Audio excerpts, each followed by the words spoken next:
கிறிஸ்துவுக்குள் மிகவும் பிரியமானவர்களே, நாம் அனைவரும் நன்றாய் அறிந்த ஒரு வேத பகுதி யோசுவா 1 அதிகாரம் 5 உங்களுக்காக நான் அதை வாசிக்கிறேன்.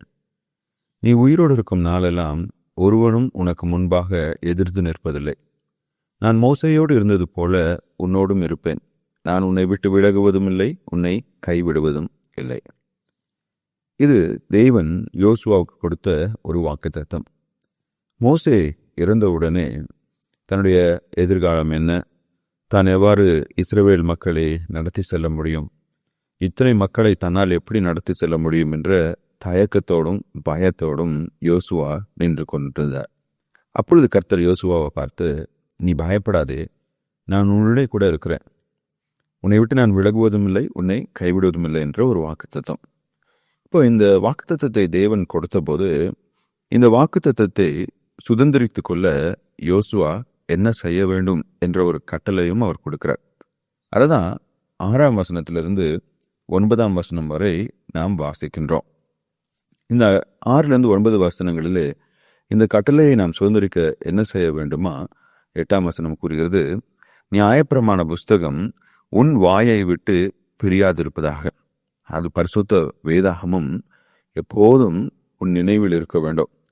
இதில் எழுதியிருக்கிறவைகளின்படி எல்லாம் நீ செய்ய கவனமாய் இருக்கும்படி இரவும் பகலும் அதை தியானித்து கொண்டிருப்பாயாக.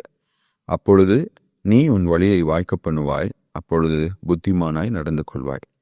இப்போ யோசுவாவை விட்டு தேவன் விலகாமலும் அவனை கைவிடாமலும் இருக்க வேண்டுமே என்றால், யோசுவா வேத புஸ்தகத்தை விட்டு வழி விலகாமல் இருக்க வேண்டும். அதிலையும் இரவும் பகலும் அதில் தியானமாய் இருக்க வேண்டும் என்று யோசுவாவுக்கு கடவுள் கட்டளையிடுகிறார். சங்கீதம் 1 அதிகாரம் 3 நாம் இதை பார்ப்போம். கர்த்தருடைய வேதத்தில் பிரியமாயிருந்து இரவும் பகலும் அதை தியானிக்கிற மனுஷன் பாக்கியவான். எனக்கு அன்பானவர்களே, சில வேளைகளில் கடவுள் நமக்கு கொடுக்கும் வாக்குத்தத்த வசனங்களை நாம் சரியாக புரிந்து கொள்வதில்லை. அவ்வாறு சரியாக புரிந்து கொள்ளப்படாத ஒரு வாக்குத்தத்த வசனம் இதுதான்.